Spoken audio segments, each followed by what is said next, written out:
What would you do if you suddenly had a heart attack and you were completely alone?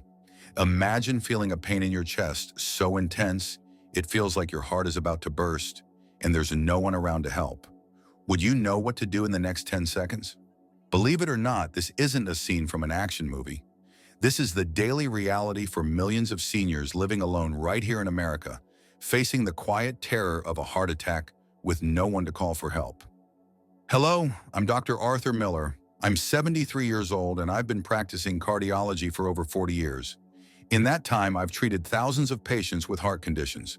And today, I want to speak to you with total honesty as if you were sitting right here in my office.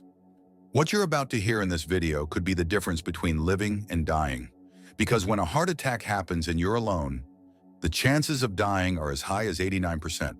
However, if you understand what to do in those first 10 seconds, those odds change dramatically. You can have up to a 92% chance of survival. Do you know what makes the difference? Knowledge versus ignorance. Between life and death, a lack of information can be fatal. So today, I'm going to share everything I've learned in more than 40 years of medicine. A few weeks ago, at 3 in the morning, I got a call from a woman. She was crying into the phone. "Doctor, it's a miracle. Dad made it. Thank you for teaching him what to do." She was talking about John Peterson, one of my 78-year-old patients. He'd had a heart attack at home, all by himself. He managed to stay conscious, follow the steps I had taught him months before, and get to the hospital in time. When I saw him later, he told me something I'll never forget. "If I hadn't remembered what you taught me, Doc, I wouldn't be here today." It wasn't luck that saved him. It was preparation. The fact that he had listened, practiced, and was ready. Today, I want to give you that same opportunity. If you find this information valuable, please hit the subscribe button and the notification bell. This knowledge could save your life or the life of someone you love. I'm going to share with you 8 key steps to survive a heart attack when you're alone. And I'm going to do it in plain, direct, human language. Because this isn't the kind of knowledge you learn in medical school. You learn it from experience, in the hallways of the ICU, from the stories of those who have been to the brink of death and back. But before I teach you these 8 steps, I need you to understand something crucial. A heart attack is never like what you see in the movies. It's not like the scene where the hero clutches his chest, screams, and collapses. The reality is much quieter, more confusing, and far more dangerous. The day John Peterson had his attack, everything seemed normal. He woke up at 5 a.m., as he always did, made his coffee, and sat down to read the morning paper. But suddenly, he felt something odd in his chest. It wasn't a sharp pain. It was more like an uncomfortable pressure, as if a vice was tightening around his heart from the inside. He thought maybe he'd had too heavy a dinner, that it was just indigestion. But 10, then 20 minutes passed, and the discomfort didn't go away. In fact, it got worse.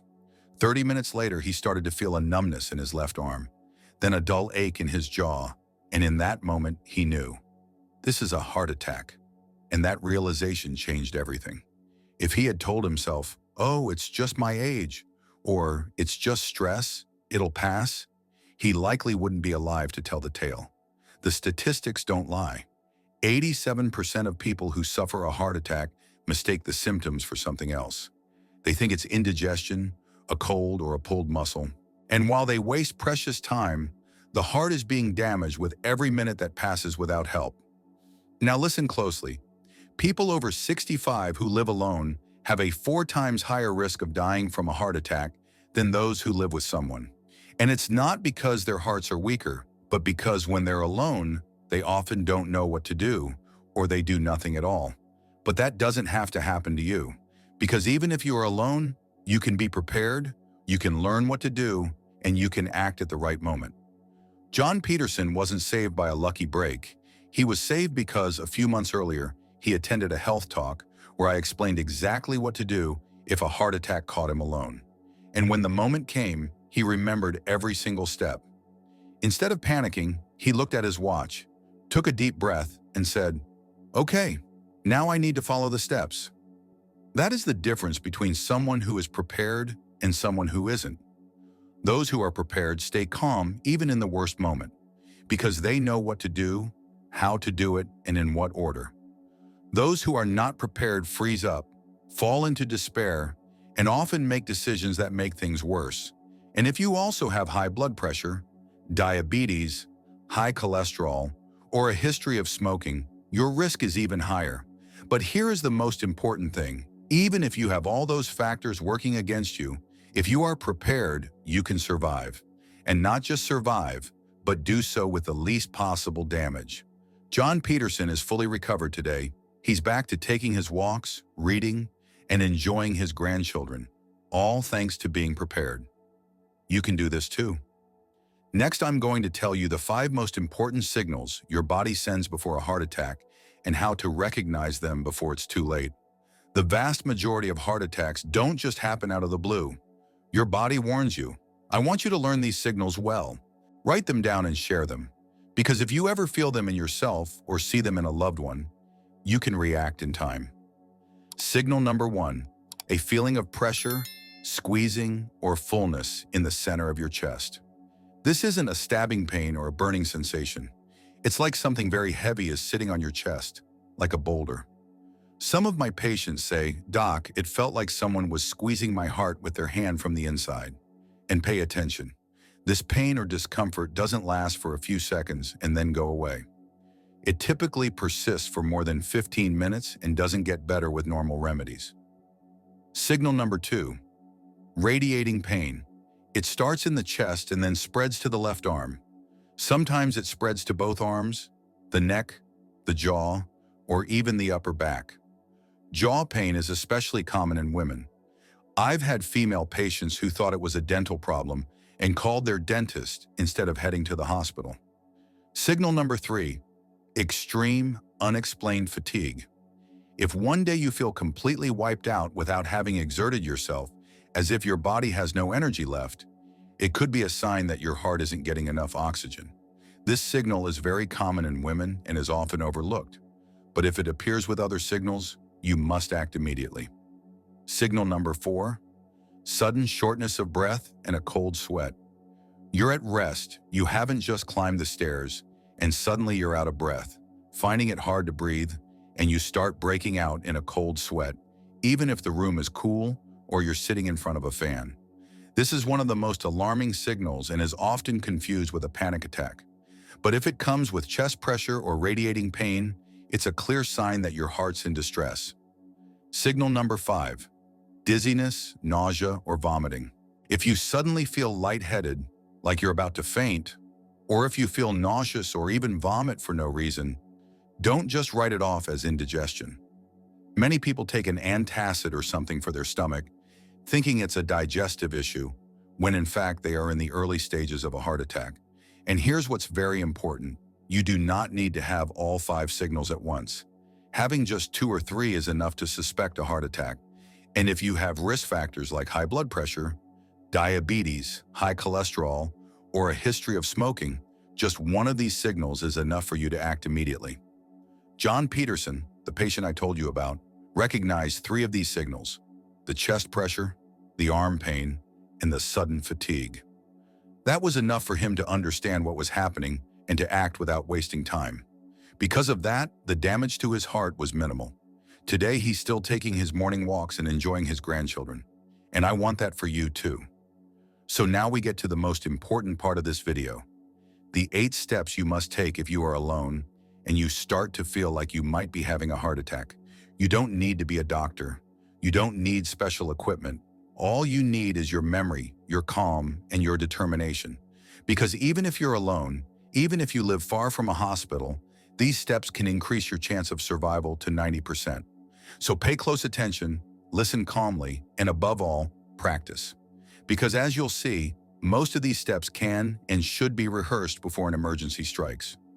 We prepare for so many things in life, but very few of us prepare to survive a heart attack. Today that changes. Are you ready? Let's move on to step number 1.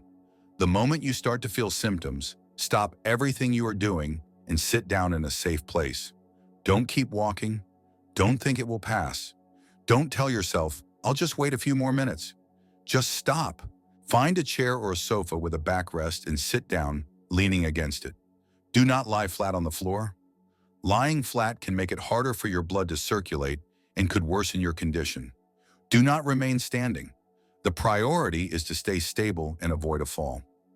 John Peterson was about to go for a walk, but as soon as he felt the pressure in his chest, he sat on a bench by his front door, leaning back. Because of that, he didn't fall or lose consciousness. This first step, as simple as it sounds, saves lives. Step number 2, chew an aspirin. If you have aspirin at home, take one regular strength, 325 milligram aspirin, and chew it immediately. Do not swallow it whole, chew it well, and let it dissolve in your mouth. Why? Because when you chew it, the medicine is absorbed much faster, and it helps to break up the blood clots that are blocking your arteries. This simple action can reduce the damage to your heart by up to 40%. A prime example is Eleanor Vance, a 76-year-old woman who lives alone. One morning she started feeling ill. She remembered what we had discussed in a health talk, and even though she was nervous, she chewed an aspirin and called for an ambulance. When she got to the hospital, the doctors told her that because of that one action, her heart had suffered almost no damage. If you don't have aspirin at home, don't panic. You can move to the next step. But if you have a heart condition, you should always have a bottle handy, preferably in a visible and accessible place, like on the refrigerator door. And if you are allergic to aspirin or have a stomach ulcer, skip this step and go directly to the next one. Step number 3, call for emergency services and clearly state your address. In the United States, the number is 911. Save it in your phone. But the most important thing is to state your full address clearly at the very beginning of the call. Because during a heart attack, you could lose consciousness at any moment. And if you haven't given your address first, the paramedics won't know where to find you. For example, you should say this as soon as the line connects. My name is John Smith. I am at 2532 Elm Street, apartment 4B. I'm having chest pain and difficulty breathing. After that, calmly answer the operator's questions. Do not hang up. Don't exaggerate, but don't downplay it either, and speak as clearly as you can. Step number 4, unlock your front door and leave the key or code in a visible place. This step is more important than it seems. If the paramedics arrive and the door is locked, they will waste precious minutes trying to get in. If your door has a keypad, write the code on a large piece of paper and tape it to the entrance. If you have a key, put it in a visible spot, like in a flower pot or under the welcome mat. Don't worry about a burglar. At this moment, your life is more important than any object. Step number 5, get into a reclined position at a 45-degree angle with your legs slightly elevated. Don't lie completely flat. Don't sit bolt upright like a statue. The ideal position is to lean back at a 45-degree angle, supported by a chair or sofa. And if you can, elevate your legs slightly on a pillow. Why this position? Because it helps blood continue to flow to your brain and heart without overloading your lungs or circulatory system. If you lie completely flat, fluid can build up in your lungs, and if you sit too straight, your heart has to work harder. Step number 6, send a short text message to family members. Do not make a phone call. At this moment, you should not be talking on the phone. Talking takes effort, and that effort can make your condition worse. Instead, send a short, direct text message without extra details. Something like, having heart attack symptoms, called 911. They are taking me to the hospital. Don't worry, meet me there. And don't just send it to one person. Send it to 2, 3, or more family members. That way, you ensure someone will see the message, even if another person doesn't reply. Step number 7, breathe deeply. Breathe in for a count of 4 and out for a count of 6. This type of slow, controlled breathing reduces the strain on your heart and helps you stay calm and oxygenated. Do it like this. Inhale through your nose while mentally counting to 4, and exhale slowly through your mouth while counting to 6. It's important that you breathe from your belly, not just your chest. And if you can, make a soft sound as you exhale to make it more controlled. This technique is not only relaxing, but also improves circulation and helps buy you time. Step number 8, press on the inside of your wrist and cough hard 3 times. This step is little known but can help you in a critical moment. With your thumb, press firmly on the inside of your opposite wrist, right where you feel your pulse. At the same time, cough hard 3 times in a row. Why does this work? Because coughing creates pressure inside your chest, which stimulates blood flow, and pressing on the pulse point helps to regulate the heart's rhythm.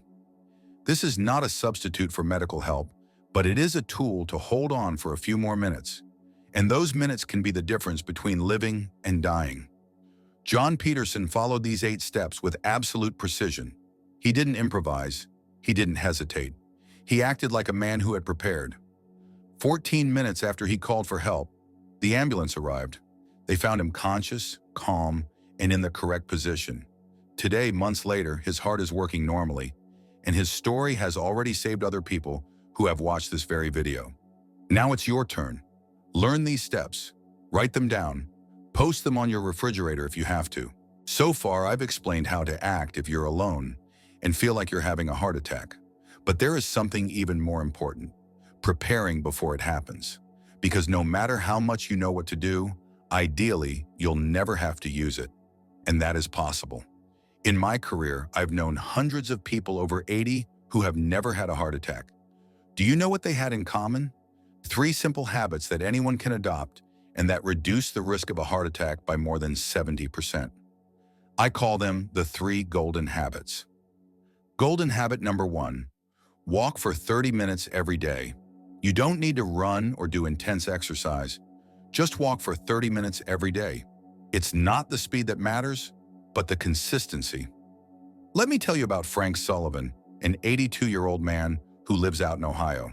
For over 25 years, he gets up at 6 a.m. and walks in the park. Doesn't matter if it's cold or hot, my body needs it, he tells me. His latest checkup showed that his heart is working like a 60-year-old's, and his only secret is his daily walk.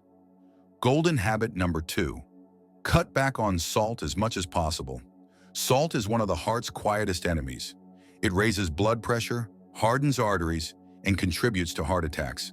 And the problem is that most of us consume far more than we need.